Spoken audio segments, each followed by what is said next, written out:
Welcome to the Boneyard with Steve Robertson. As always, I am your good friend and host, Steve Robertson, on LSU Mississippi State Baseball Eve. Yeah, getting ready to head down to Red Stick. Feels like I just got back from Norman, Oklahoma, because I did, right? Got back early in the wee hours of Monday morning. Next thing you know, we've got a game on Tuesday. Wednesday's a packing day, travel and game day on Thursday. It also looks like we're going to have another Sunday with interesting weather in the great state of Mississippi. Feels like that's become kind of a regular thing. I don't remember all of these tornadic activities when I was a kid. Maybe that's the blissful ignorance of youth, but it seems like they're becoming more frequent. But, we're playing Thursday, Friday, Saturday. I'm interested to see if the weather impacts the scheduling around the Southeastern Conference this weekend. We'll see. Last report is the weather's supposed to be in our area late Saturday night on into Sunday. And, of course, that always changes, but kind of part of the deal. But give our weather forecasting people some credit here. As of late, they've kind of nailed these big storms. Truly. So, we'll have some more rain this weekend. More rain on Saturday and thunderstorm Sunday and on into Monday. So, but you didn't tune in for a weather report. But nevertheless, I'm grateful we're playing Thursday, Friday, Saturday, even though that means a quick turnaround for all of us. But, Bulldogs win last night. And, of course, since we have been together, the Mississippi State ladies have seen their season end.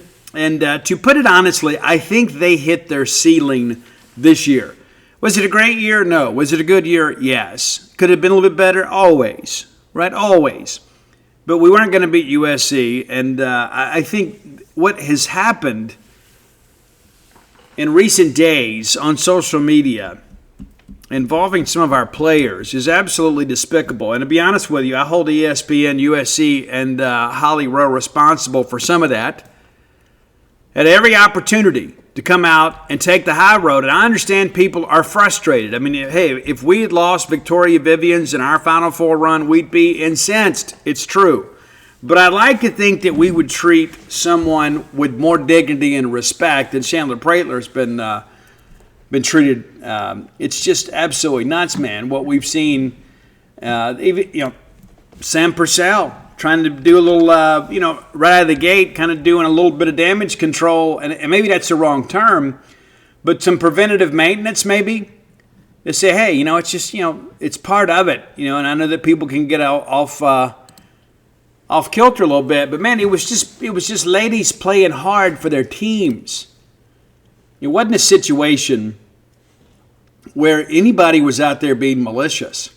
And some of the filth and disgusting behavior that I've seen on social media, it bothers me. And I think maybe I'm not being fair to Chandler Prater. Maybe she can handle it just fine. Maybe. But she shouldn't have to. She shouldn't have to. Of course, I'm speaking through the lens of adulthood. I'm in my 50s, right? I've grown up on the internet. I've grown up with people saying negative and derogatory things about me, so I've got alligator skin. But the fact that she disabled comments on her Instagram account because of some of these USC people does not speak well of USC, and I don't care who they play. I am rooting against them the rest of the way, and I hope they lose significantly. The way that those fans acted in that arena, we had boots on the ground up there telling us how toxic the arena had gotten. And it was never really a dangerous situation, but people were worried that it may become a dangerous situation. Listen, I get it. People make an emotional investment into college athletics. But when you got Juju and Chandler both running down the court at full speed, trying to make a play, and people's legs get tangled up, unfortunately, somebody got hurt. There was no malicious intent there. And the way that this thing, and again, I fault ESPN and Holly Rowe for some of this. I do. Basically kind of insinuating that perhaps it was more than just incidental contact. And then their coach had every opportunity to come out and do the right thing in the interviewed to open the half, and then, of course, in postgame, they elected not to do that.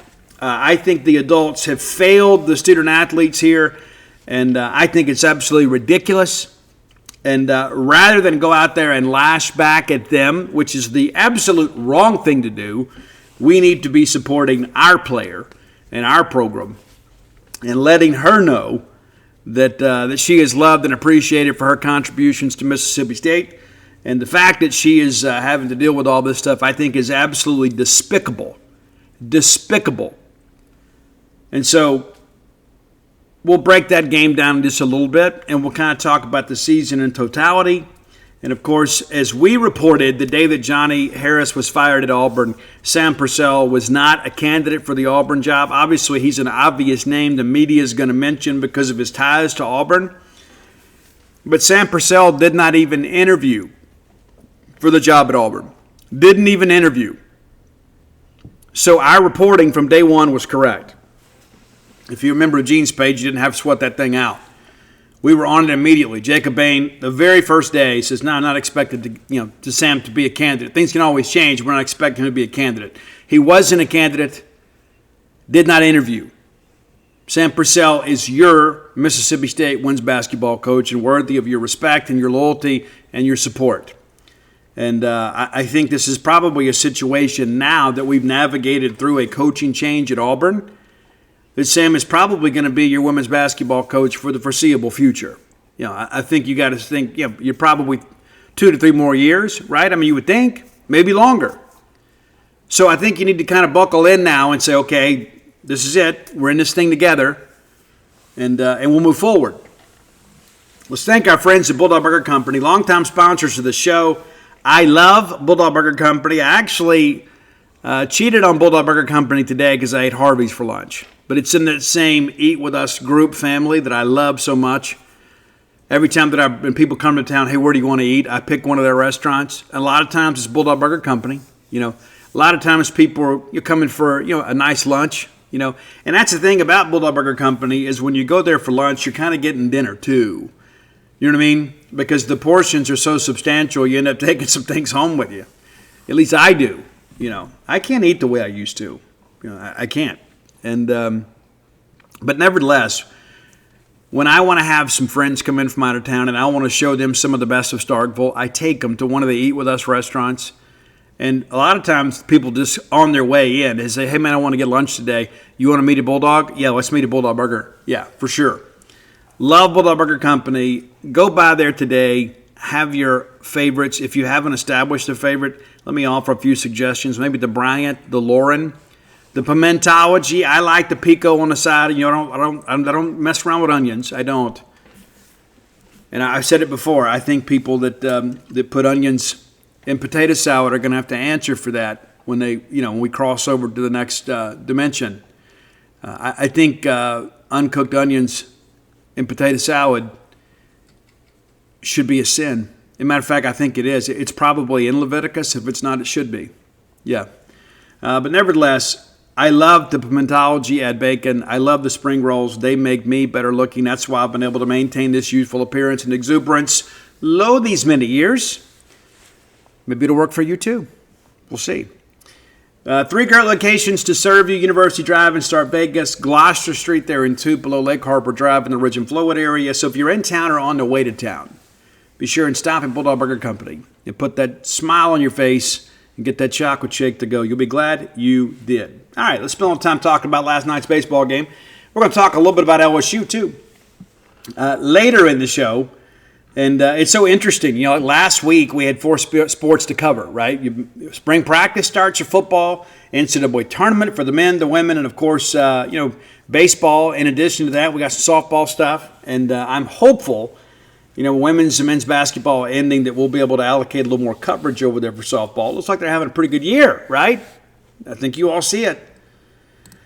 But, Bulldogs win last night against Samford. And I'll be honest with you, I wasn't worried about the game, but I knew that we were going to get their best shot. And I interviewed Coach David on Monday, shared that with you guys a little bit too. But, he made a comment that kind of caught my attention. He goes, we're not just Samford, but to them, we're just Samford. And he goes, it's a little different deal playing them in the non-conference and then playing them when SEC play starts. He goes, we're getting them off in Oklahoma ahead of an LSU.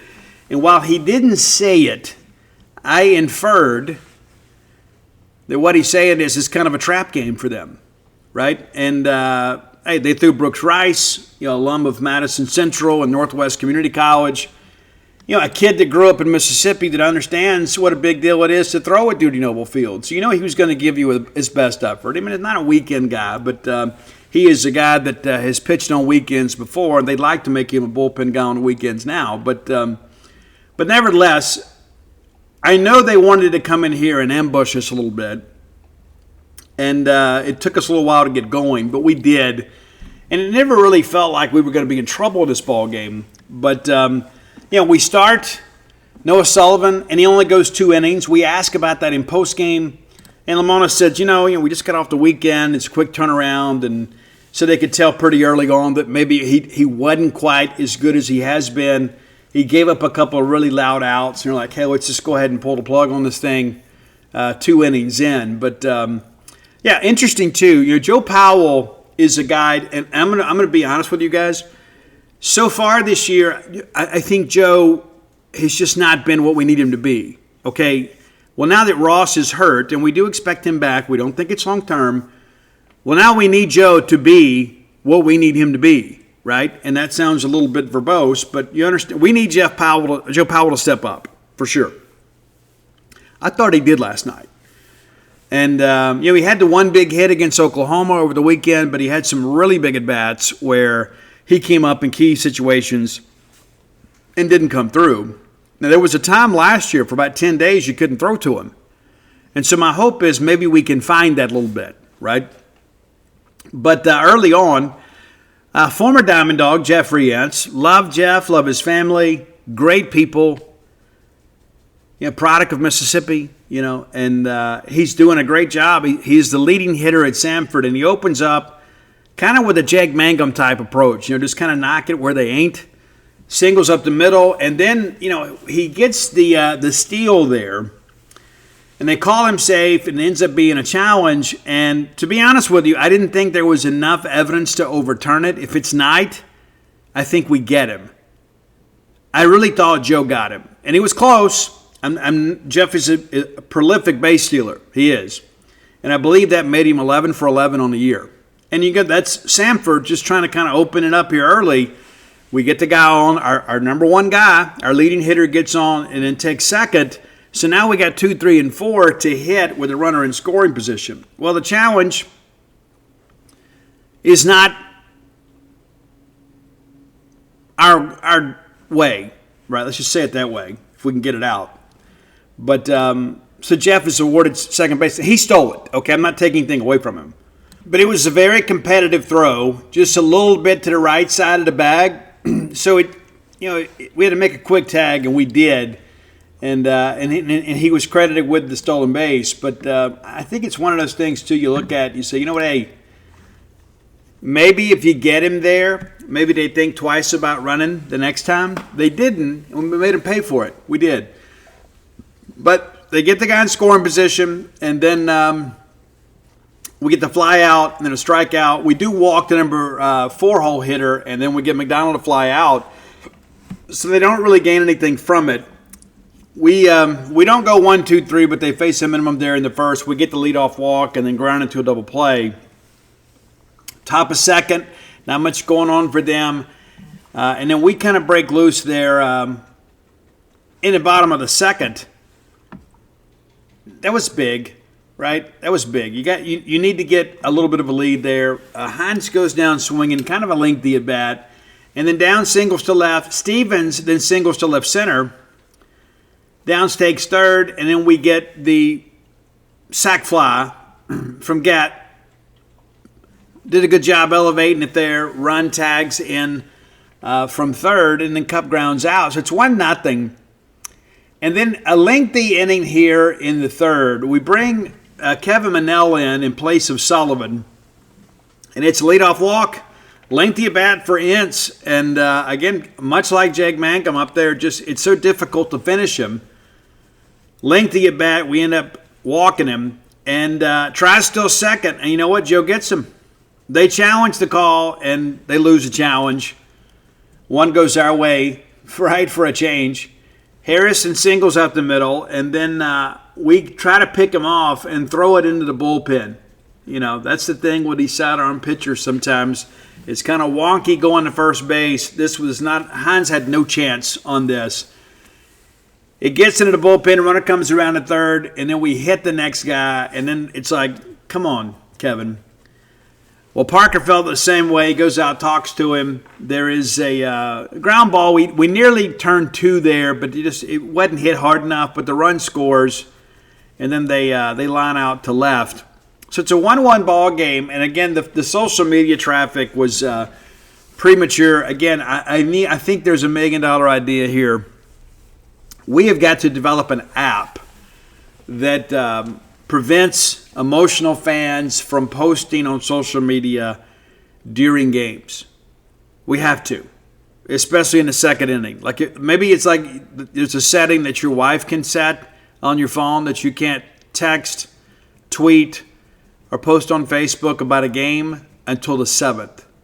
That I think that would be allowable, but I think there's $1 million idea there. I really do. We need to find a way not only to join together as a people to stop the spread of country music, but to rid the world of premature criticism in baseball games and football, for that matter, and basketball. I think that's $1 million idea. All right, bottom of third, not much going for State. Top of four, we do a really good job here. They get the leadoff. Trey Higgins, former Diamond Dog, singles up the middle. We get the strikeout, and then what do you know here? It's the strike him out, throw him out, and then they actually call Higgins for interference on the play. But it should have been a caught stealing there. But we had him for sure. So again, Joe kind of ramping up a little bit, and some of this is on the pitchers. You got to do a good job keeping them close. But the main reason is to give your catcher a chance. And then Joe, I thought, really performed well defensively last night, and we need him. We do. All right, bottom of four, State begins to get some separation in this ball game, and it's Hunter Hines with a lengthy at bat, works it for a walk, then down singles to right. They go out and want to talk about it. Stevens grounds into a double play, and there have been some times that have been inning killers for us. And so it's a pitcher's job to do a good job to get under a barrel and get the ground ball to give his defense a chance. Well, Sanders ends up reaching on a CI, and this is Chris Lemonis. A lot of people say, well, they don't do enough job fighting for us. This was one that the dugout saw and immediately went out and complained about. The officials get together, and usually they get together just like to placate the coaches. But this time they actually reverse a call and give Sanders first base. So now you got runners at first and second. They have to make a change here. And then Cupps walks, the base is loaded. And we had some bases loaded situations over the weekend that we did not come through in. Noah Stevens, of course, had a big ground into a double play. Gatlin Sanders did. There were so many times over the weekend we had a chance to expand the lead against Oklahoma, didn't do it. Well, in this ball game, it's Joe Powell that comes up. And Joe singles into right field, drives in 2 runs. Now it's a 3-1 ball game. They bring in Malone, and wild pitch allows Joe to move up. Runner can't advance, but then eventually Cup scores on the wild pitch here. On another wild pitch. And then Chance strikes out looking, and I thought it was a bad call. I said it then, I'll say it now. I thought it was up. Guys, I'm going to tell you, I was a catcher. Anytime that the catcher has to reach above his mask from a crouch position, it is not a strike. Okay? It's not a strike. And even on a borderline call like that, 9 times out of 10, you're not going to get a call when you miss a spot that badly. When the catcher has to kind of come up from the crouch to catch one, it's not a strike. But this home plate umpire called it a strike, and I thought that's an umpire. It's kind of passive-aggressive, I thought. But nevertheless, State with 3 runs in the inning makes it a 4-1 ball game as we head into the middle, and we bring Manel out and bring Burns in. And, Manel gets a ground out right back to him for the first out. Burns comes in, and I thought this was a nice return to form for Dane Burns. He is a guy that is going to be a big part of our future at Mississippi State baseball pitching. And thought he really looked good last night. He gets insta ground out, and then Harris strikes out swinging. And Dang was walking off the mound before the call was even made. It was pretty obvious that he was feeling that breaker last night. And when he can locate the breaking ball, he's tough. Big, wide-body guy. There's some physicality in the game. And we come up here, and again, we get the leadoff single with Reese, and what do you know? We grounded to another double play, and that's been an issue. We've got to do a better job hitting line drives and not letting people get under barrels. And there's everybody throws with sink these days, so you got to be careful about that. Hines and grounds out to the pitcher. Something happening there. Nothing for going on for Sanford there in the top of 6. And then State has a chance here again to really make this thing more of a game, I guess you could say. We get a couple of runners on with 2 outs. Kind of a 2-out rally here. Downs pops up to the catcher, and Stevens grounds out to short. And then got Sanders singles to center after a lengthy at-bat. It was a great at-bat there. He gets ahead 2-0, then it's a 2-2 count, works it full, fouls off a couple pitches, and then rifles one into center. Takes second on the wild pitch. They walk Cup again, who continues to have a tremendous on-base percentage. And then Joe comes up. We get ahead in this count 3-1, and then we can't hit a breaker. And that's been the concern. Joe, for some reason, has really, really, really been susceptible to that slider and that breaking ball down. But, base hit there, and you begin to start thinking about the weekend. We bring in Mekhi Grant, plunks the first guy, strikes out the next 2, and it's a ground ball to third, and then we let the ball get loose here, and everybody kind of moves up a base, and an Ince is hit by the pitch. The base is loaded. Park goes out and talks to him, and he gets Harris to strike out swinging. So all that was self-inflicted. You know what I mean? It's like every bit of it, and those are the things that you can't do. That's just not winning baseball. All right, they bring in Tomasini, another guy affiliated with the Mississippi State program, and he walks Chance. Reese flies out. Sullivan's in hit by the pitch. And then Hunter Hines comes up. We talk about expanding a lead. This was a big hit in the ball game, and I think it's a bigger hit kind of for the future too. We need Hunter Hines to be good, and he is here. Doubles to right center, 2-run score. That's it for Tomasini. They bring in Sanders, and he gets them out of the jam there. But guys, Hunter Hines against SEC pitching is hitting .348. Did you know that? And we've had 6 SEC games. He's had a hit in 5 of them. There have been some big moments he hadn't come through, but I think you're starting to see Hunter Hines kind of get it going again. And I think some of it, too, is just having the confidence in some people around him. It doesn't have to be you, right? Last year, I think at times he and Dakota Jordan both felt it had to be them. And I think Hunter Hines is maybe, again, seeing what Noah Sullivan, seeing what Ace Reese can do, seeing what Aaron Downs can do. And so maybe there's not quite as much pressure riding on the shoulders of Hunter Hines. It's a good thing. All right, 8th inning, really not much going here. We make an error here at third. We try to go get it. It bounces out of the glove, but it doesn't come back to bite us. And bottom of 8 against State with a chance here to really, again, expand the lead. And even though this game is pretty much in the books, I was a little disappointed here. Because we double down the left field line, the ball gets loose, and then Sanders takes third. So we have the run at third and nobody out, and then we have a little bit of a fielder's choice. You got to see that as a runner, right? Ground ball on the right side, you're going. But a ground ball right back to third baseman, you got to see it through. Well, Gad takes off. He's thrown out the plate. And he was initially called safe. They review it, and then the call's reversed. Powell puts the ball in play, and interesting dynamic here. And I've asked a few people today, and I haven't been able to get a clear answer. A lot of people are criticizing Chris Simonis for not knowing the rule, and I don't think that's fair because this situation never comes up. Why would you know this?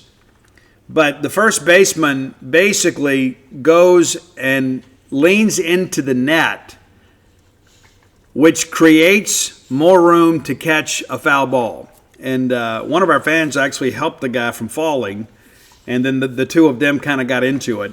and first baseman from Sanford with some things to say. But all it's part of the game. But so the net itself is not in the field of play, right? That is the barrier. So as you see it all the time, right? So in a batted ball situation, if a ball hits the net, it's dead. It is a foul ball. Now, if a throw comes home or to first and hits the net, it's still a live ball. It's a different scenario in a batted ball situation.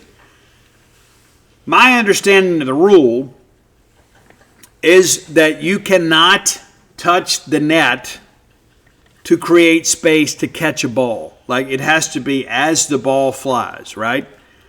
But because of the fact he pushed the net back, he was able to make a catch and record it out. Now, it didn't factor into the game, right? It didn't change the outcome of this game or even this inning, I don't think.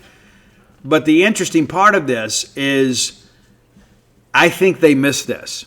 They did review it, and there's not good sight lines. I mean, we were challenging that it was a fair ball. I mean, that was in play. We thought it hit the net. But I believe there's a bigger issue here. And I've actually asked some people, for my own knowledge, I've reached out to a couple of officials and say, what actually is the rule here? Because if you read the rules of baseball, you can read Rule 6, basically. And it's about obstruction and collisions and things of that nature. It never really addresses this, which kind of shows the rarity of the situation. But there are some people that will always look for any opportunity to be critical of Mississippi State, and period. It doesn't matter.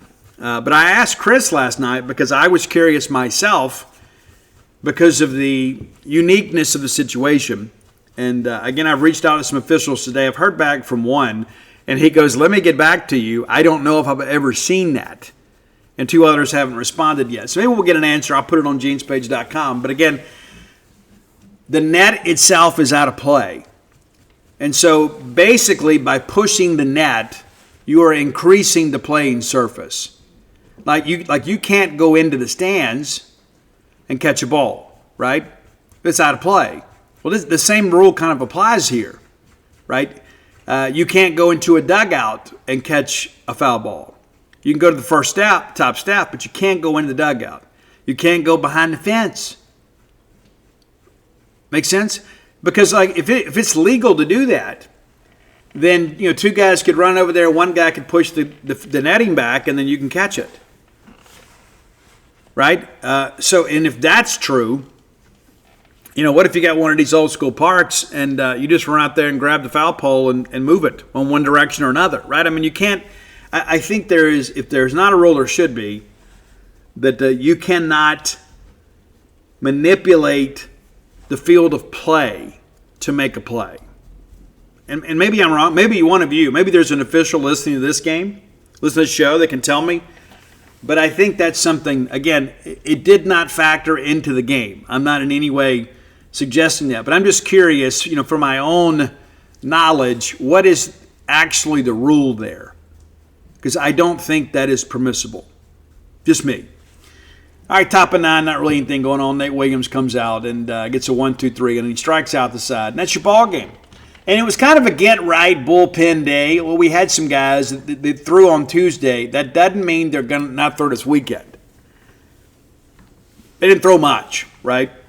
So, looking back at your hitting heroes, Aaron Downs, 2 for 4. Good to see Aaron have a multi-hit game. Got Sanders again, 2 for 2 in this ball game.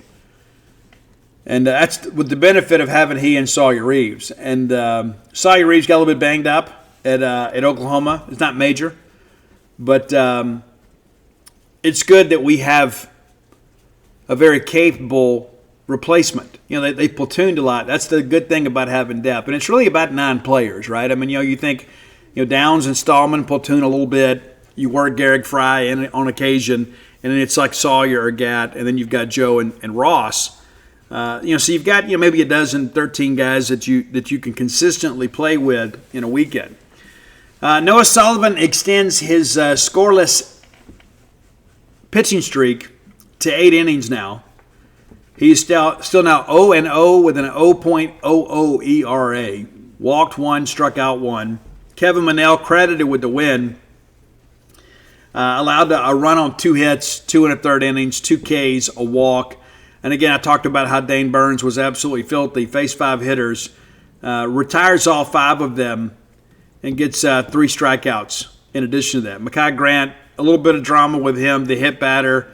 Then of course there's the error, and then there's the one hit he gives up there, but strikes out the side. Hit 2 guys. Yeah. And, we got to get better with that. Ben Davis, a nice return to form, and, some guys are just better out of the bullpen. And that may be the case for Ben. He's not, it's not one of these situations where he is a guy that it's like a start or nothing. You know what I'm saying? That's just, that's not part of the deal. But looking at our weekend rotation for the weekend, Evan Cieri is going to pitch Thursday night.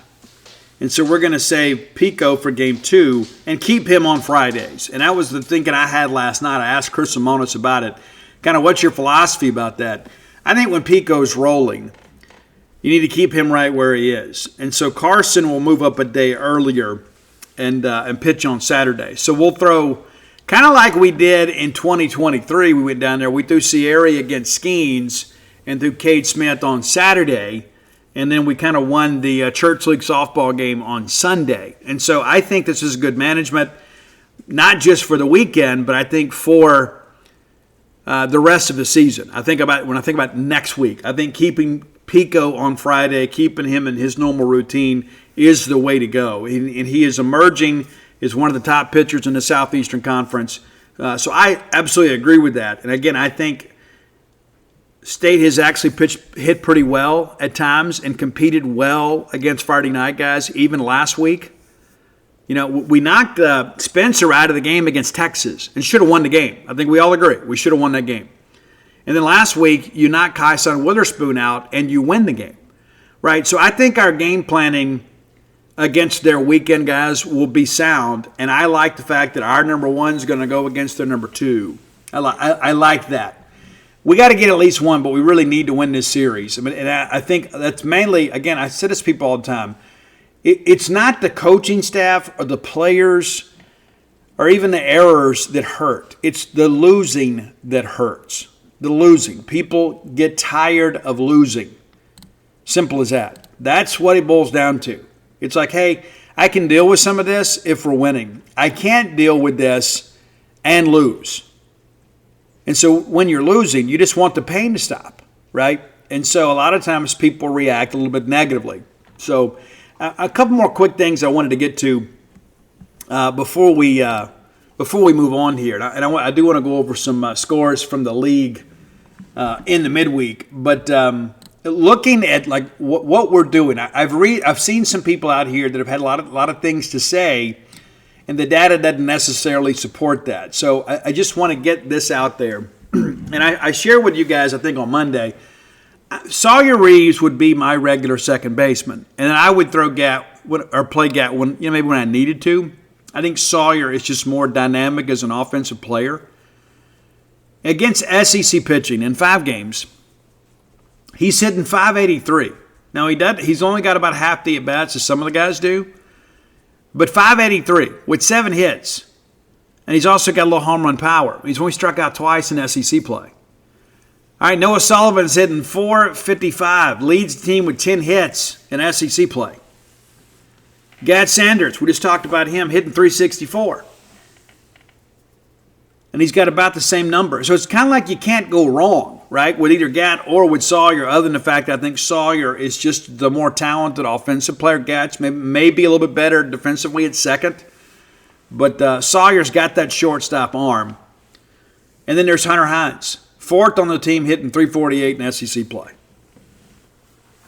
Yeah, started all 6 games, got 23 at-bats in SEC play, which is second on the team only to Ace Reese.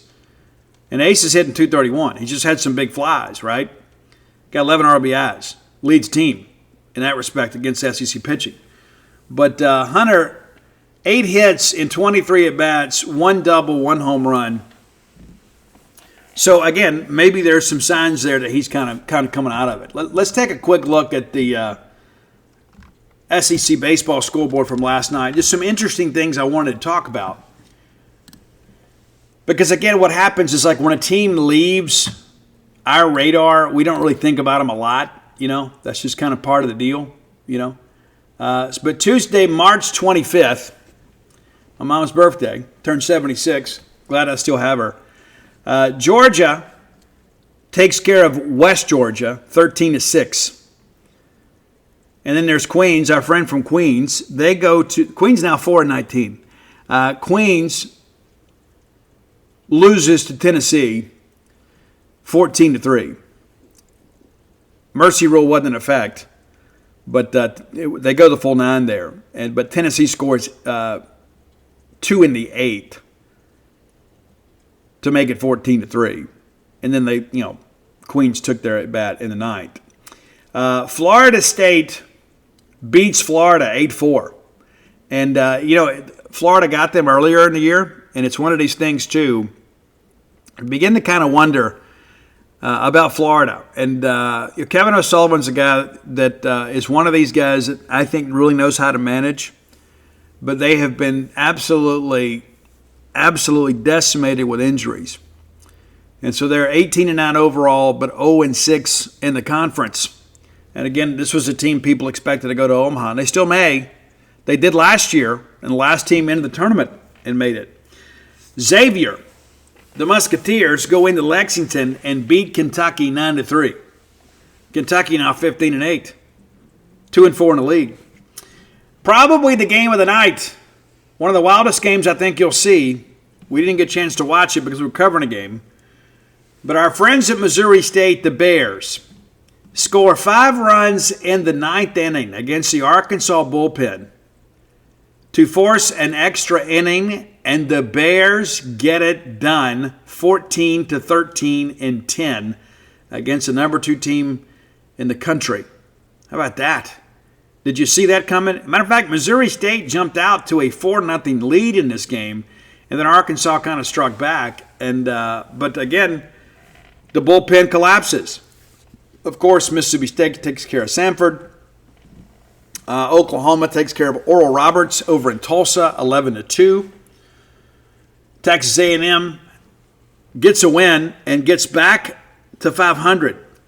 Yeah, let that sink in for a second. Texas A&M now 12-12 on the year, 0-6 in the league. They win 7-2 over Houston Christian. And in Missouri, hangs on for an 11-9 win over Illinois in Sauget, Illinois. The Illini now 12-10 on the year. Missouri 9-14. South Alabama, all over Auburn. And what's interesting too about this Auburn thing, you guys, I don't know if these numbers are absolutely correct. I'm looking at this now; it doesn't make any sense to me. But South Alabama gets them 13-5. I think the record for Auburn is incorrect. But nevertheless, 13-5 in Montgomery, and that's your final. And then North Alabama, who is now 23-3. That can't be right. These numbers have got to be wrong on the SEC website. But anyway, North Alabama, according to this, I'm going to double check this. They beat Alabama 4-3. They scored 1 in the 9th. Is that correct? Let's double check that. Because again, I think whoever is in charge of this at the SEC network is, at the very least, got some records wrong. But I knew North Alabama was in the game late, and maybe they pulled it off. Let's see. Let's see here.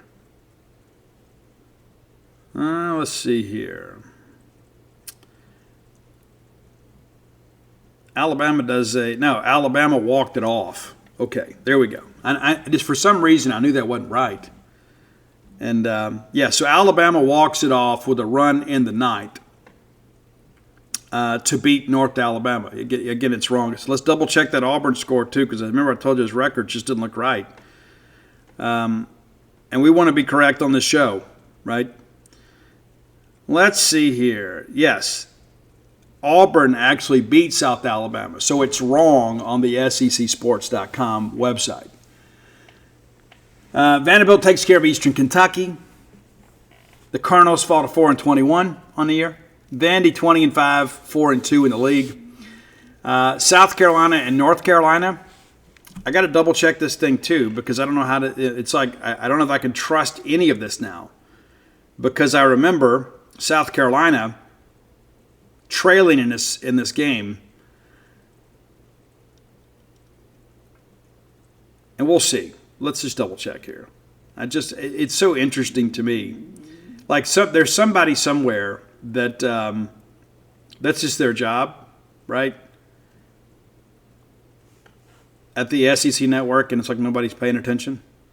You know what I mean? It's just weird. It's just weird to me. So, this is the guy that's wrong. And I love these people that get out here and masquerade and pretend to be the official account.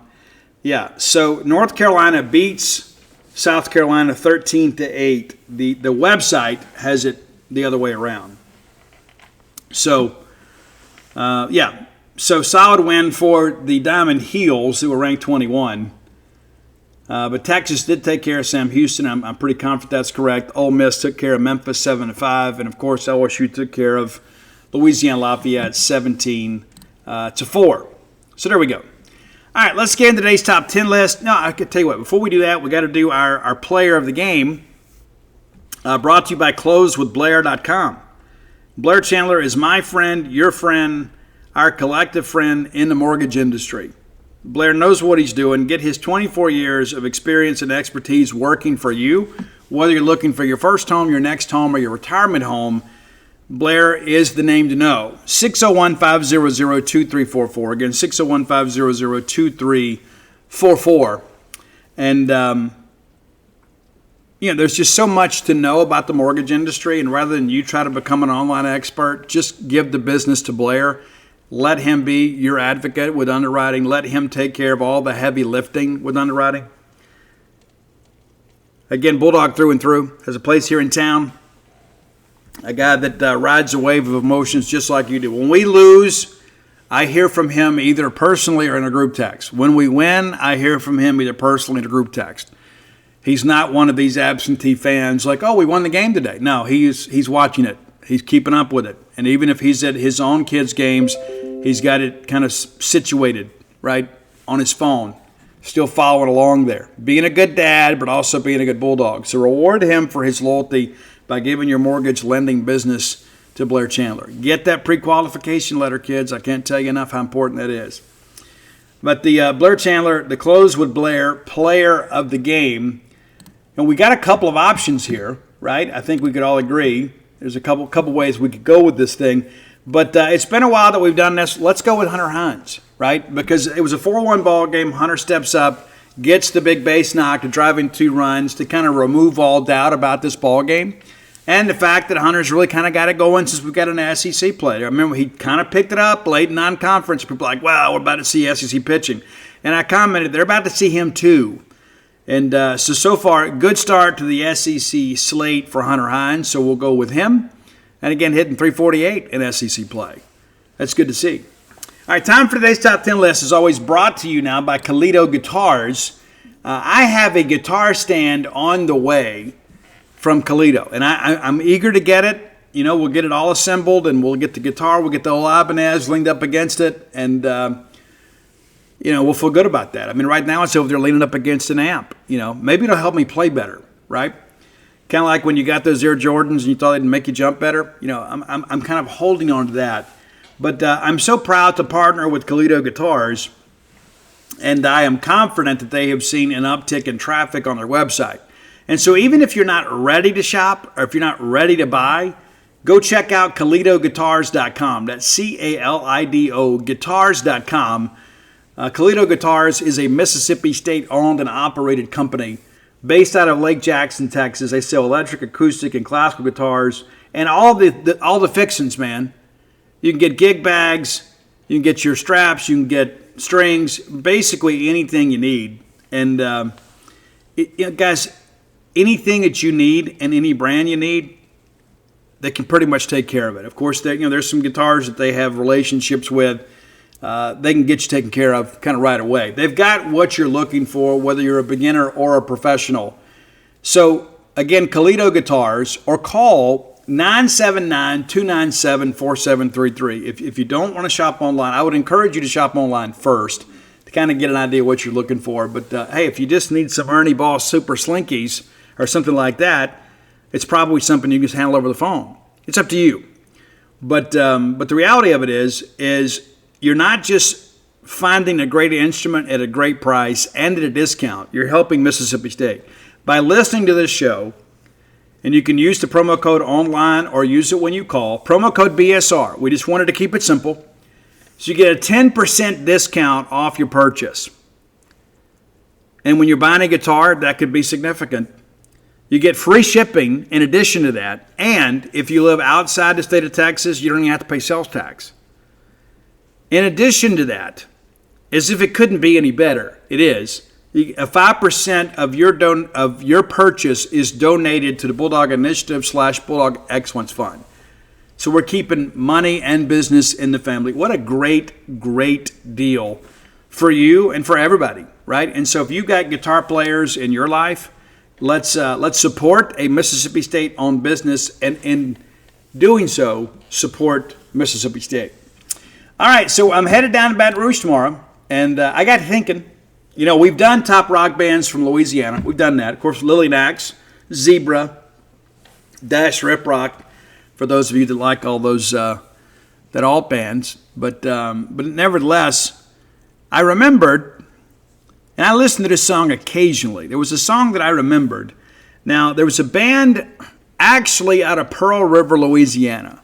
They weren't from Baton Rouge, but they called themselves Baton Rouge at the urging of their management group. It said, hey, we need to change the name. I think they were called Cheetah. They were Voices, and then they were Cheetah. And then they changed their name to Meridian. But there was another band out there called Meridian, and they didn't want to be confused. And so they needed to change the name, and they wanted to keep some Louisiana roots, and so they went with Baton Rouge, even though they weren't from Baton Rouge. The band moved out to California in the late 80s, and so I never got to meet these guys. There was one time I remember being at a show, and somebody pointed out, he's like, hey, that guy used to play guitar for Baton Rouge. I never met him, just had somebody point him out to me. But he was no longer in the band. You know what I'm saying? So it's interesting, too. Once the band got serious, they actually changed lead singers. Right? And you hear about that a lot. That happens from time to time. But anyway, I wanted to give you they had 3 albums. The reunion album that was self-titled that came out in 97, I guess. Maybe. I don't know it, and I wasn't going to force it. So here are my top 10 songs from the band Baton Rouge. Number 10, super cool track, Tear Down the Walls, a little bit aggressive, but this band is more kind of like part of that last gasp of the 80s. The big, big chorus. And I think that's one of the things that hurt Baton Rouge. Not the fact that music was changing, but there wasn't a lot of variety in the catalog. A lot of songs kind of sounded the same, especially those choruses. It's like they kind of overdid the mix on the chorus over and over and over. Like they wanted that big chorus. And as a result, a lot of the songs kind of had this cookie cutter feel to them. That's just my opinion. All right, number 9, another track that was actually written by their producer, and it was previously recorded by a band that I really dug, a band called Babylon AD. I don't know if you know those guys. Remember When the Hammer Swings Down, Bang Go the Bells, all that good stuff. But it was a song called Desperate. And so both bands recorded it. And so it's not technically a cover, but it is. That's one of the reasons it's number 9. I think you'll dig it. And again, you may know it if you got that self-titled Babylon AD album that came out in about 88. All right, number 8. I like this one a lot too. There's kind of a backmasking part at the beginning of this is the intro. It's a track called Baby So Cool. And isn't she? Isn't she cool? Right? She is. We love her. Number 7, Big Trouble. Like this one, again, kind of an aggressive track, but it's not like thrash or anything. It's about as heavy as, hair metal got, and I hate to even use that word because it kind of comes off as a derogatory term. There were some very talented musicians. It was the record companies and MTV that were pushing image, right? It's true. Number 6, a track called The Price of Love. No, it's not a Bad English cover, if you know Bad English and John Waite and those guys. The super group was Bad English, but The Price of Love, cool track. Number 5, another cool track too, There Was a Time. I think you'll have a little fun with this one. You know, there's a lot of layers in the composition of this one. It's not just straight ahead rock and roll. All right, number 4, the lead track off their second album, Lights Out on the Playground. It's Slave to the Rhythm, and I dig this one a lot. I think this is, had music not been changing, I believe this would have been a hit on MTV. You know, there was just a part of that whole thing. You know, MTV became part of the corporate rock structure, right? It was basically 23 hours of hair care commercials, and then they'd work in some original programming, and now it's all 24 hours of ridiculousness. But you understand where I'm coming from. But Slave to the Rhythm I thought was super cool. Number 3, It's About Time. You can't have an 80s band without a power ballad. And this was their probably best power ballad. They had a couple of other songs that could be construed as such, but that's probably the best one. And then number 2, Bad Time Coming Down. Loved this track. Loved it from the very beginning. If I was doing the producing and I was the manager of this group or the record label, I may have pushed this one out as the lead single. Maybe. They did okay with the number 1, but things kind of fell apart, because music was changing and the lead singer worked with some other people and kind of moved along and it kind of came disenfranchised with the band and kind of the direction they were going and that's always part of it. But the song you may know, and there's going to be some people from my generation that have forgotten about this song. And when I say this, they're going to be like, dude, yes, I remember this track and I remember this video and how great it was. It's Walks Like a Woman. Great, great track. And it's a rock track. But again, it kind of set the template for this band that pretty much everything else followed. Again, a lot of the big choruses, they kind of sounded a little bit overproduced. And it kind of became their signature, and I don't think in a good way. And I'm not talking poorly of the band. You only got to do what the record companies tell you to do. But I think this became part of their catalog, and people were like, yeah, I've heard that before. So there just wasn't enough variety in the catalog. And again, a weird time in music to push something out. But a lot of people thought they were going to be a really big deal. And part of that, too, is around here, right, in the South, because they hit the club scene really, really hard when the record came out. And they were all over the South, played some in Mississippi. And everybody's like, dude, these guys are going somewhere. These guys from Baton Rouge. And then we found out later they're not from Baton Rouge. Not that that matters that much, right? We don't think the guys in Corn are from Iowa. But you kind of understand where I'm coming from. So that's your top 10 list for today. If you have an idea for the top 10 list, reach out and let us know. Best way to do that is to hit up Roy Samanti on Twitter or X at Dawgmatic67, DAWGMATIC 67. And you can find our great list on Spotify under that same handle. You can find me on all forms of social media at Scout Steve R. There we go. All right, next segment of the show brought to you by Campus Bookmart, a Starkvillian institution. Campus Bookmart has always been there when I've needed them, whether it be a birthday gift idea, a Christmas gift, a Mother's Day gift. For any Bulldog fan in my family and in my circle of influence, I buy their Bulldog memorabilia and gifts at Campus Bookmart. You should too. They do a great job outfitting us in the latest with Mississippi State apparel. All the cool things you want and all the things you need right there at Campus Bookmart. Go by and see their smiling faces next time you're in Starkville. If you can't make it to town, but you would love to support a Starkville business, and we always encourage that.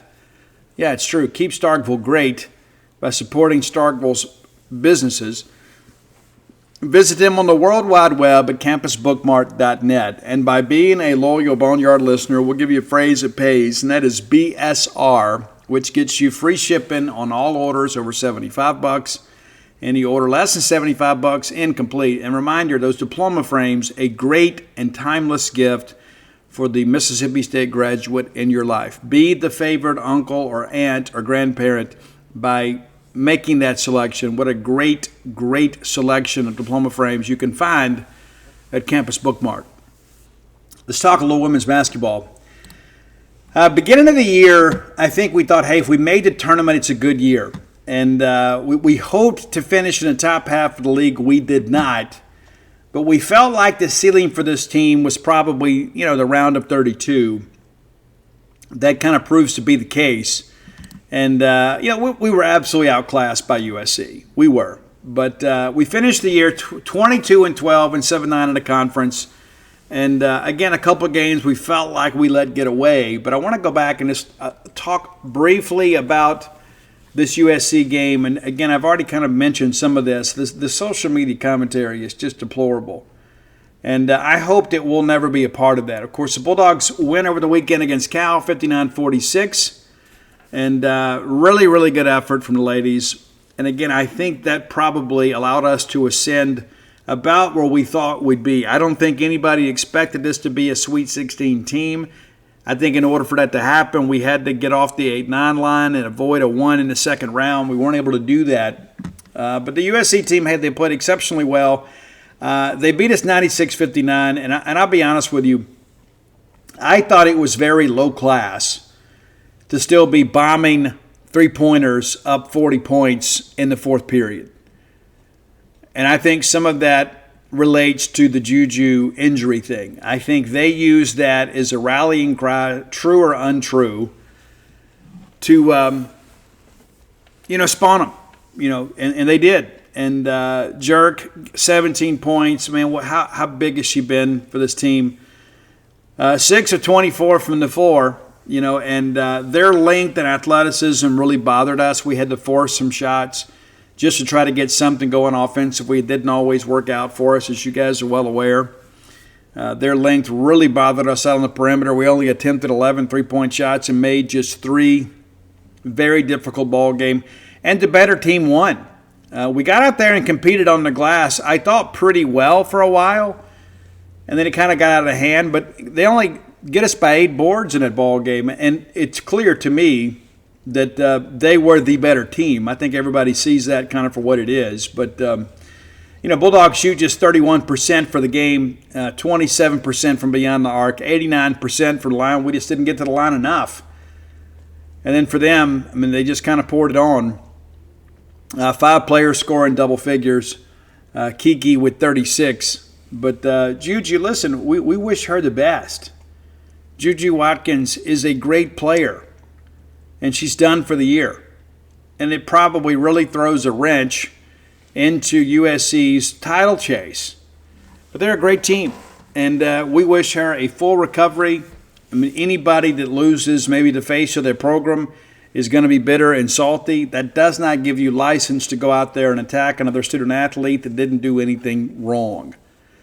For years, we had the Clarence McDougal, Mike Espy thing, And C-Mac will tell you there wasn't anything malicious about it. In practices for the Mississippi-Alabama All-Star game, C-Mac tears the ACL out there trying to defend Mike Espy.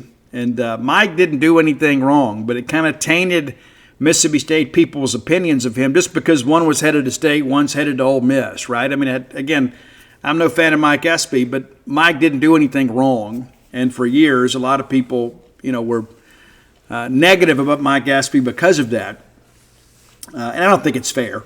It's true, And again, Clarence McDougal comes out and says, man, there was nothing to it. Just one of those things that happens. And that's kind of what this was. It's just one of those things that happens. It's unfortunate. But how many times have we seen it? People are out there running wide open, exerting themselves, and there's a misstep or somebody steps on a shoe or there's something that happens and they get injured. Their injury is a part of sports. Injury, a lot of times, is the end of people's playing career.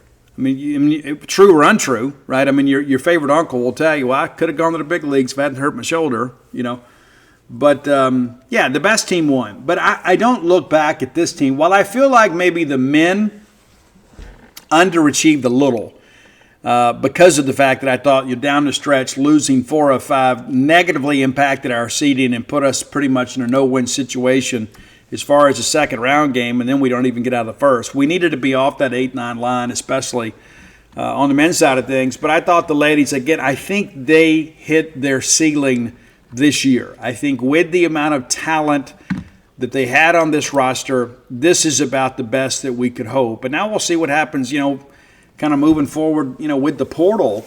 Because if we can retain, much of our players here, the ones that have the opportunity to return, I think there could be a decent nucleus coming back, but you've obviously got some big shoes to fill, with Jerk moving on.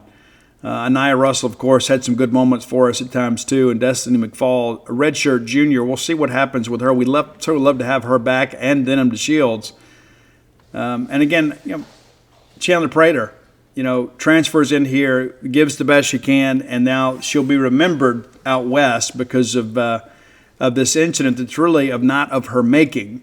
And yes, I'm very defensive about that sort of thing because of the fact that I believe that she has been unfairly maligned. And I guess Medina Okot comes back to that'll be big. But yeah, we got to go out in the portal and we got to get some players. And we got to do a good job in that respect. And, Sam obviously has a really good signing class coming in. So hopefully, maybe perhaps next year, we can take the next step as a program. And again, I hate to ever have these forecasts of failures, but I think it's important for us to understand that Sam Purcell is not Vic Schaefer. He's not. And Vic Schaefer wasn't Vic Schaefer until he got to Mississippi State. Now he learned a lot from from Coach Blair there at was it Gary Blair? Is that right?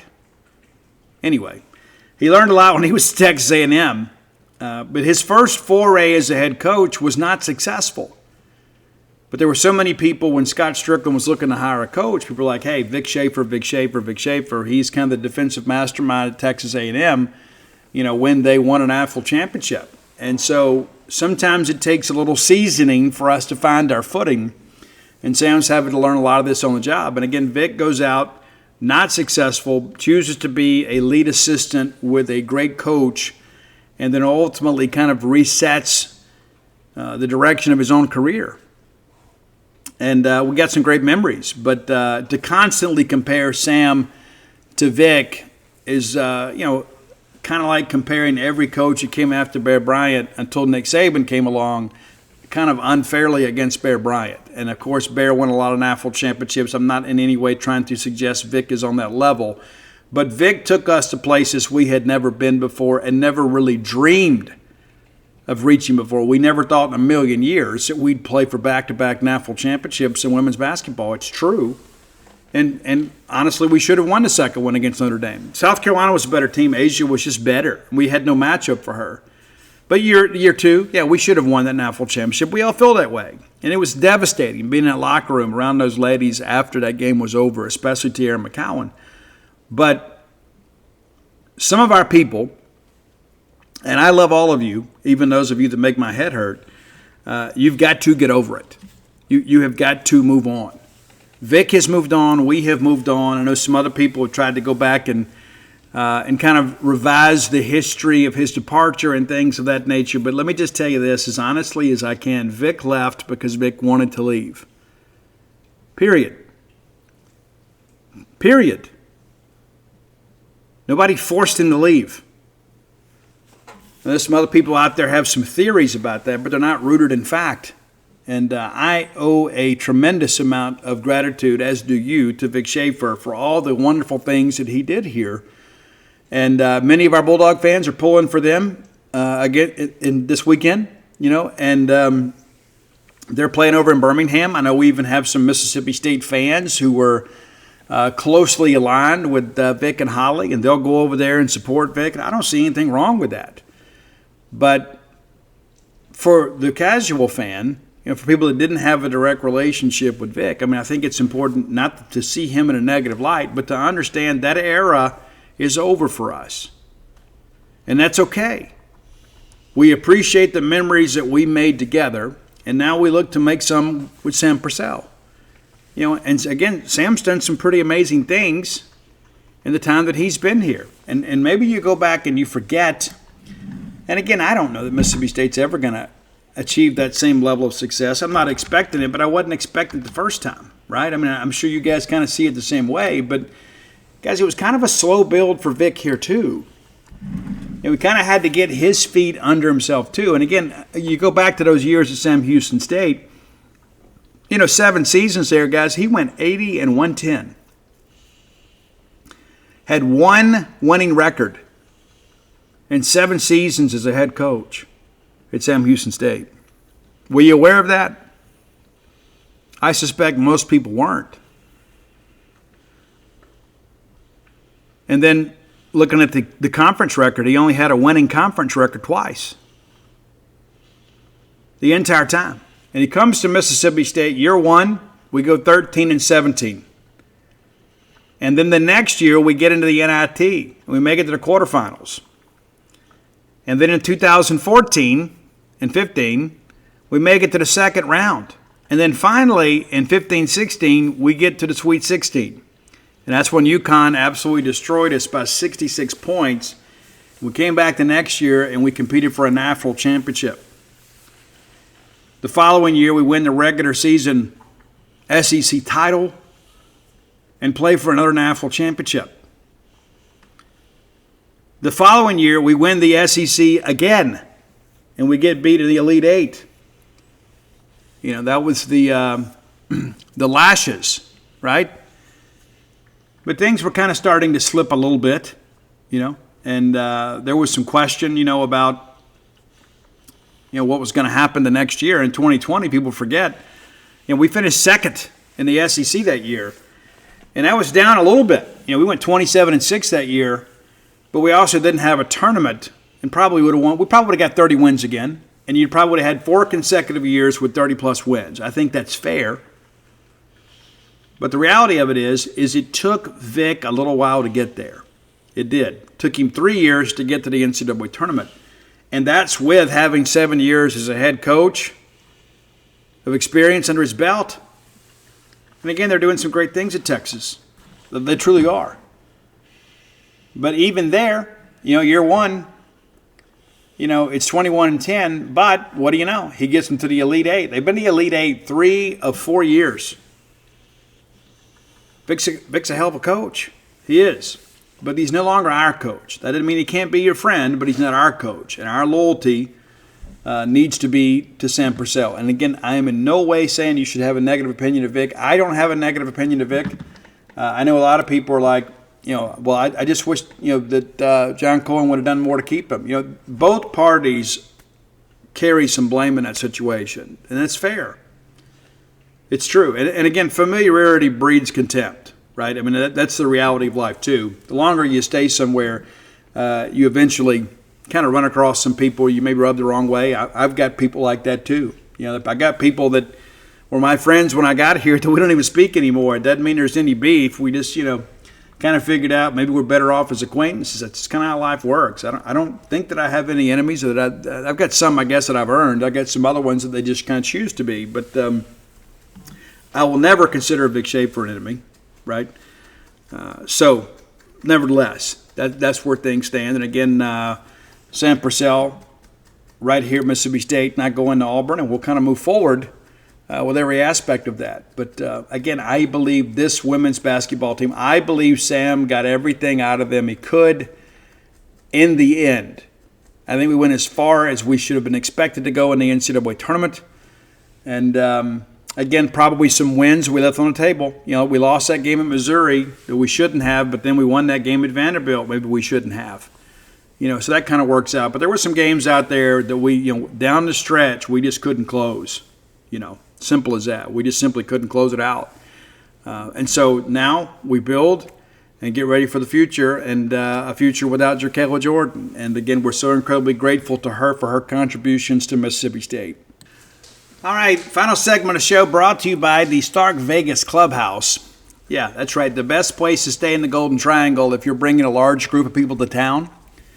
I have stayed there. We had a great time for New Year's. Brought everybody in. I don't think that Dana's been happier, and that's no reflection on me, smart guy, than having all the kids under one roof. It was very special, it really was. I want you to enjoy that too. Sometimes the family outgrows the house, right? I mean, it's so tough to get everybody together. And let me just speak on behalf of your kids. Going back and staying in their old room is kind of cool. But then when they get kids themselves, it's kind of hard to get everybody under those same roofs that you raised them under. And so consider next time that you're coming to town or planning a big event, a get-together, the Stark Vegas Clubhouse is there to accommodate you. Now, whether it's a ball game weekend, a midweek trip, just a chance to get back to your favorite place, Starkville, the Stark Vegas Clubhouse can assist you. Now, Google Stark Vegas Clubhouse, and when you do, their Facebook page will come up, and you can peruse all the pictures of all the amenities available to you, the full-service kitchen, great, the wet bar if you're so inclined, the great back porch area, and the fire pit area. Conversations around the fire are just more meaningful. I don't make the rules. I just live by them. 6 bedrooms, 2 baths, soon to be 3. The old renovated clubhouse right out past the Highlands. 5 minutes away from the Mississippi State campus. You can do your tailgating right there. And when you Google, some booking options come up too. You can go Airbnb, you can go VRBO. Maybe you've got a credit. I don't know. But nevertheless, if you want to save some money, book through the Evolve website and use promo code BSR10. That's beautiful Steve Robertson, the number 10, gets you 10% off your stay. The Stark Vegas Clubhouse, the best place to stay in the Golden Triangle. All right, let's take a look at LSU. Now, my plan, because we have a Thursday night game and a Friday night game, is to record your Friday show Friday morning. That's the plan. And I'll bring all the equipment with me. I brought them to Houston, and I brought them to Norman. We just didn't have time, but I'll have time this week, and I need to make up a couple shows to you, and I will get that done here in the next few weeks. But nevertheless, LSU, it's always a big deal. It's always a big deal when State and LSU get together, and we have had some success against them. We have won our last 2 trips down there in 3 of the last 4 series, counting last year. And it was a good LSU team. They struggled a little bit at times, but got hot late. But this year, 23-3, 4-2 in the conference. They lose the series last weekend against Texas. We will get their full focus. They are 18-1 at home, 1-2 away down in Austin, and then 4-0 on neutral fields. And the first weekend, they played Purdue-Fort Wayne, which is one of the worst Division I baseball programs in the country. All due respect to them, they're not great. And LSU outscores them 32-2 in that series. I don't think that says much about LSU at all. And listen, I'm not in any way denigrating the great program that LSU has. In many respects, I want to be LSU. I want what they have. They have been a great program for a long time. They get Southern 13-1. The Nichols game gets postponed. They lose the middle game against Omaha, and they end up playing a doubleheader that day due to weather on Sunday. And Omaha takes 1 from LSU. That's their 1 home loss. And then they mercy ruled Nichols. They played Dallas Baptist out in Arlington in Globe Life Field, win that game 7-3. They get Kansas State in 10 out in Frisco, beat Nebraska, and then beat Sam Houston. And I'm going to be honest with you, I think just about any SEC team, maybe with the exception of Missouri, would have had a winning weekend against that field in Frisco. I didn't think it was a great field this year. Of course, Kansas State did make a super regional last year after knocking off Arkansas in a regional. But, again, I don't think that says a lot about LSU, nor does, the North Dakota State midweek games, and they had a crazy one there that they ended up winning 11-9. North Dakota State certainly had their chances to win that game there at Alex Box. And then, LSU comes out the next day and says, we're not playing with you guys anymore, and they mercy rule those guys. North Alabama, they have them for a weekend series. We don't schedule them for a weekend series. We get them midweek game later in the year, and a lot of people have been critical of our non-conference scheduling this year, but LSU's was worse. I think that's fair to say. That's just my personal opinion. I don't think you can tell anything about this LSU team based on what they did in the non-conference. This is my personal feeling, and that's not me hating on LSU. Again, I'm very envious of LSU. And then they get Missouri, the worst team in the conference, to come in here, and they take all 3 games.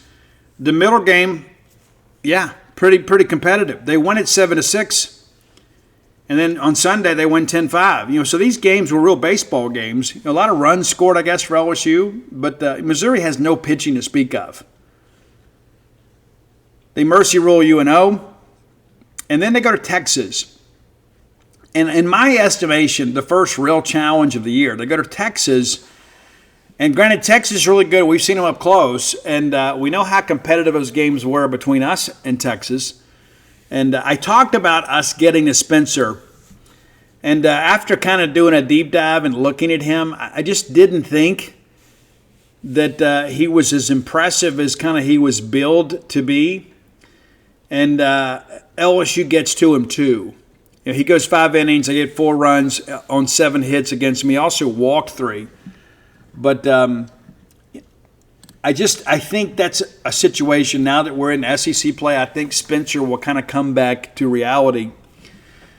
But then they lose Saturday, Sunday, and give up a ton of runs. Give up 11 on Saturday. And I think the game kind of got away from them, and they started kind of planning for Sunday, and they lose 6-2. Offense kind of went away in that ball game. Now, they bounced back last night and beat UL Lafayette 17-4. But, again, don't let the ranking or the gaudy non-conference record intimidate you. I expect us to go down there and compete. Do I expect us to win the series? I'm not sure I'm willing to go that far. Are we capable of winning the series? I say yes, we are. And I know a lot of people right now are almost hoping we lose the series so they can be proven right, which I will never support that. I am here to cheer for Mississippi State and support the Bulldogs in every way we can. And I do believe we are absolutely capable of going and getting this weekend. And I'm glad that we're getting them early. And he said, but Steve, what does that mean? Well, they're still kind of figuring some things out too. Now, they have, I think, one of the better rotations, not just in the SEC, but in the country. I think that's probably a fair estimation. But the bullpen is a little sketchy at times. It has been, and we're going to talk about some of those numbers. But I wanted to look at the weather. And playing out there in March sometimes is the way to do it, just because of the fact that the wind pattern tends to favor you because the wind is usually blowing in, and I don't really know until we get there. But Thursday, it's 11-mile-per-hour winds east from the southeast, and then on Friday, 16 miles, and then Saturday, some thunderstorms late, but about 13 miles per hour. And so, again, wind patterns tend to favor you playing them early because you have a better chance of keeping the ball in the ballpark. Now, that facility is a launching pad. There's no ifs, ands, or buts about it. LSU very, very dangerous in their own park, and the numbers show that historically. Very, very good, as you'd expect. But, we've got to keep the ball in the ballpark to have a chance. You can't let that crowd get going. They will get after you. There's no ifs, ands. It's not football, but playing LSU in postseason in Alex Box is very, very difficult because it's hot, the wind's blowing out, and the fans turn out and they have a great time. They have tremendous fans. But let's just kind of look at this thing. And also, too, if you haven't heard, Bulldogs will start Evan Sierra on Thursday.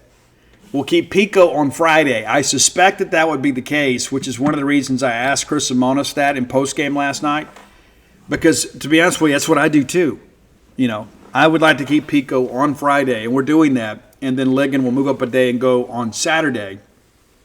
Jared Jones, what a stud, right? I mean, and there were people last year hoping that he would sign. He elects to come back, and 9 bombs and 42 RBI. And he is a guy at times that has kind of struggled, with the breaking ball in. He didn't have a good weekend against Mississippi State last year.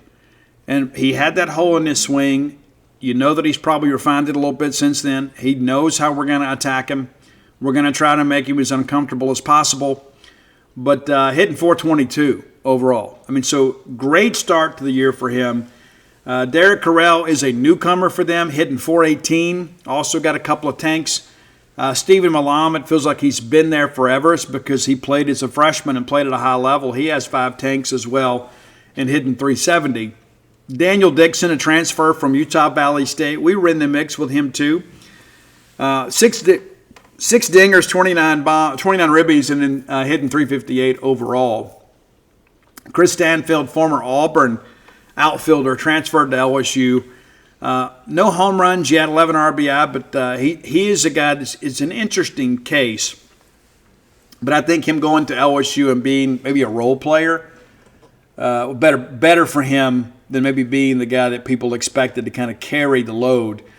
Luis Hernandez, a guy that transferred in to play first base, hitting just 266. Look at some pitching numbers here. Chandler Dorsey is a guy that has pitched some in relief. Has been really good for them, but again, very small sample size, just 3 2/3 of an inning.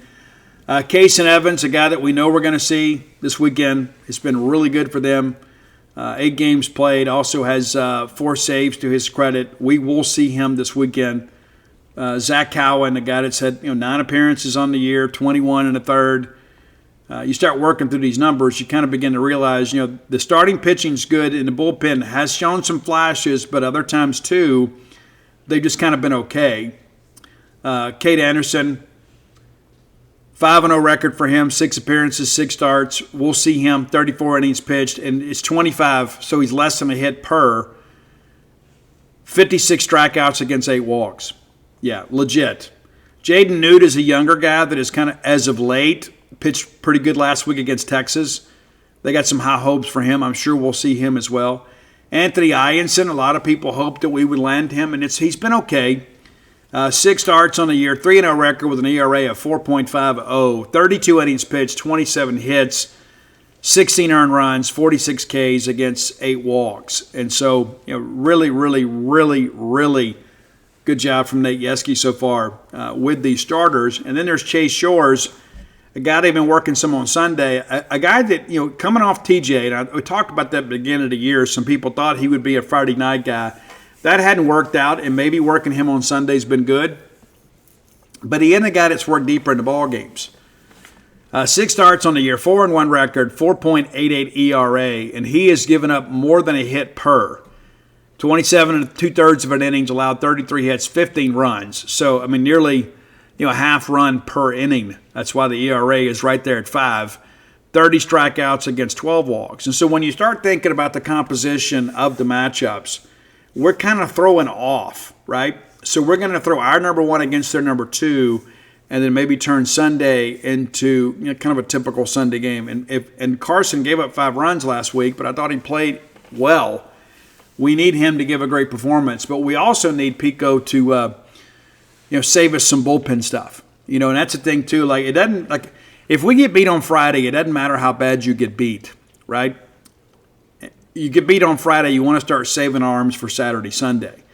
And you like to be in the game to hopefully kind of force them to spend some value arms too. Looking at some SEC numbers here for LSU, everybody kind of comes down to earth just a little bit, but LSU leading the SEC in hitting right now at 338. Your Bulldogs right there at 5th, 314. Just 6 points behind Georgia. So again, State, one of the top offensive teams in the conference this year when it comes to batting average. The scoring numbers are down though. We haven't had a lot of those gaudy wins. We put a lot of balls in play, but the clutch hits and kind of bunching things together has been a little difficult. And of course, bottom of the pack in the SEC, Texas A&M hitting 258. Tough, man, tough, really tough, really tough. So just thought we'd share that. And then, getting into some pitching numbers here too, real quickly. Earned run average, Tennessee leads the league, 2.26. Your Bulldogs right there at 4. 3.39 in the ERA. Behind Tennessee, Vanderbilt, A&M. That's it. So you're putting the ball in play, and you're not giving up a lot of earned runs. And so you begin to ask yourself, okay, well, where are the wins, right? If we're hitting it well and we're pitching it pretty well, where's it going to come from? We've had some mistakes at times defensively. Of course, those 5 errors against Oklahoma basically gifted them a game, even though we came back and took the lead there. All of that matters.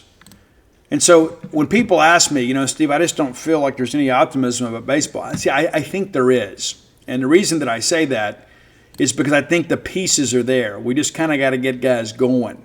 That's the reality of every bit of that. We just got to find a way to get people going at once. That's the most important aspect of this. we've had some players in the past that kind of everything they've done at times has been when the game hadn't mattered. You got to be able to make plays in high leverage situations. You got to be able to make those pitches. You got to be able to get those hits when they matter most. And so, I expect State to take a game, and I'm hopeful we can get two. I think it changes the narrative a lot about Mississippi State baseball if we're able to make that happen. And so, at the end of the day, we all want the same thing, and that's for State to win, no matter who's filling out the lineup card. And I think there's some people that, that they can't move past the fact that we've had, some valleys since winning the national championship. Guys, I feel the same way. There is nobody that has seen more Mississippi State baseball in person other than our coaching staff and our support staff than me.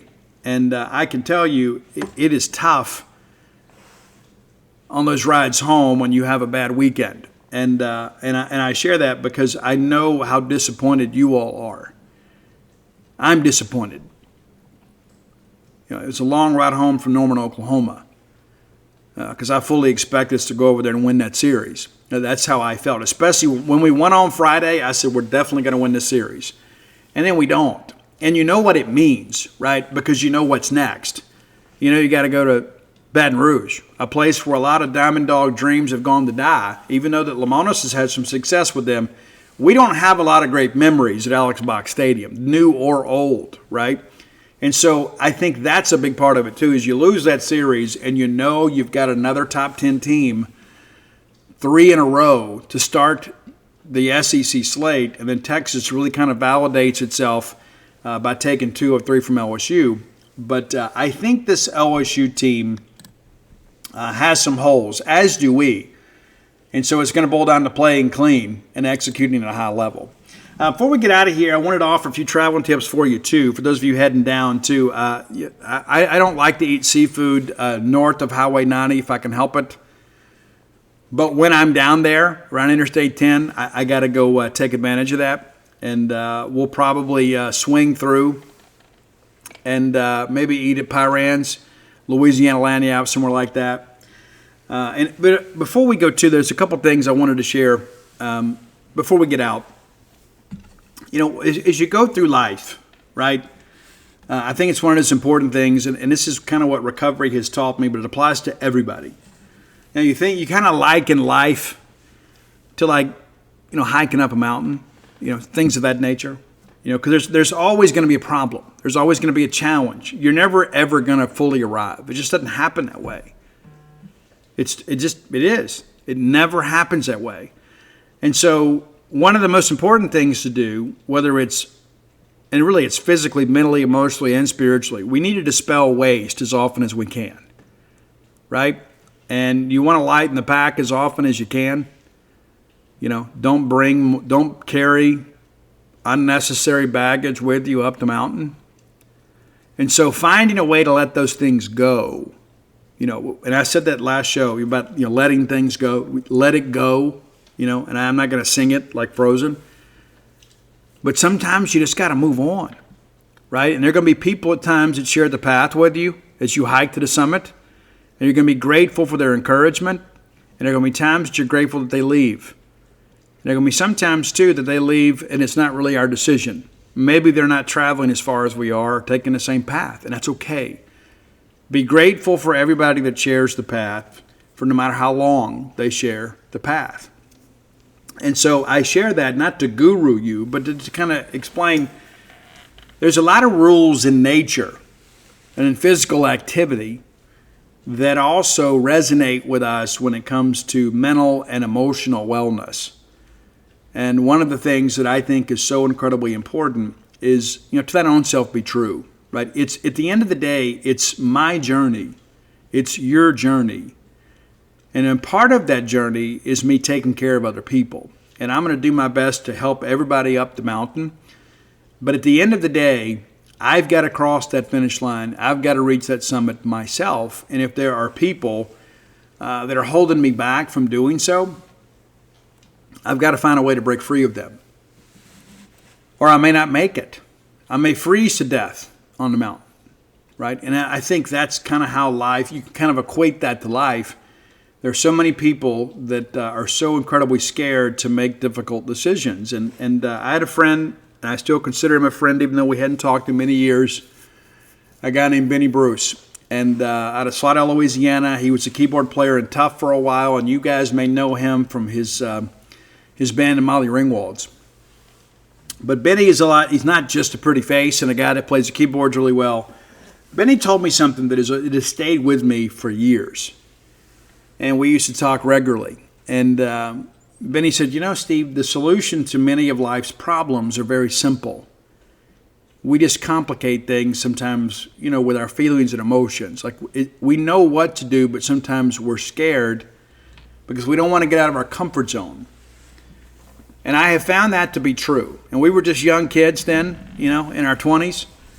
But that is something now in my 50s that I can fully appreciate. Things do get complicated, but more times than not, we complicate things ourselves to give us an excuse to not make a difficult decision. Even if we know it's right, we know that, hey, I need to free myself from this person. I need to free myself from this job, these relationships, this friend group. We know. And we suffer in silence because we don't want to hurt anybody's feelings, right? Well, everybody will hate me if I do this. The reality of it is to thine own self be true. Because there's a good chance if you don't free yourself of those people and or person that they're going to drag you back down the mountain with them. Go to DutyNobleBook.com and you can get signed copies of The Dude, of Flim Flam, of Alpha Dogs, of Dog Pile. Every Bulldog needs that. Stark Villains, and When the Bottom Falls. And found out Campus Bookmart sold out of When the Bottom Falls, so we'll have to restock soon. And The Dude's still selling well everywhere. So we'll keep restocking. You guys keep buying. And if you can't make it to a bookstore, again, visit DutyNobleBook.com and we can get you taken care of. And certainly come float with us at True Rest Float Spa of Starkville. If you're a person that, maybe you've had chronic anxiety or pain, we may be able to help you. Or maybe you just need a break or some time to yourself. Maybe you don't prioritize self-care.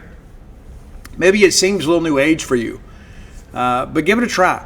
Come check it out. My wife Dana runs the shop, and you'll find out why I married her. Not only is she incredibly beautiful, but she is so incredibly sweet and does a great job kind of making people feel comfortable there. And dial 662-268-7601, and you'll be glad you did. You can book online or you can call and set an appointment. And we had some people today that just were in town for the baseball game, and so they wanted to try it, so they made an appointment, and they came and floated, had a great time. And so whether it's a girls' night out or a date night for you, it'd be a great opportunity for you to kind of do something different, but also do something for yourself. And you can find us on Facebook, TikTok, and Instagram, True Rest Float Spa of Starkville. And we've elected to extend the 50% off promotion at jeanspage.com. It was scheduled to end on Thursday, but they offered us the option to extend it for a few more weeks and asked us if we were willing to do that. It's a network-wide promotion. But we said, yeah, we'll jump on board with that. We want to give you guys the opportunity to get the best coverage at the discounted rate for an extended period of time. Spring football is going pro day tomorrow at Mississippi State, too. And at this point, nobody's projected to be drafted. But Jacob and Dave Murray will be there to provide you with coverage of pro day. And then I'll be headed down to Baton Rouge bringing you in-person coverage of Mississippi State's series with LSU. And we always look forward to going down there. I lived there for 16 years, and I've got some friends that are still there, a lot of acquaintances that are still there too. But, I've got some time to kill this weekend, so I may go knock on a couple doors. You never know, right? You never know what I'm up against. You never know what I'm going to do. I'm a riddle wrapped inside an enigma. It's true. Listen, you guys have a great Thursday, and again, Friday, we'll get your show up sometime Friday morning or so, early afternoon, get you ready for the ball game. And you just never know how things are going to go. And so I encourage you, as always, take care of the people that take care of you. But let's all live our lives in a way we make more friends than enemies, and people can see a difference in the way we live.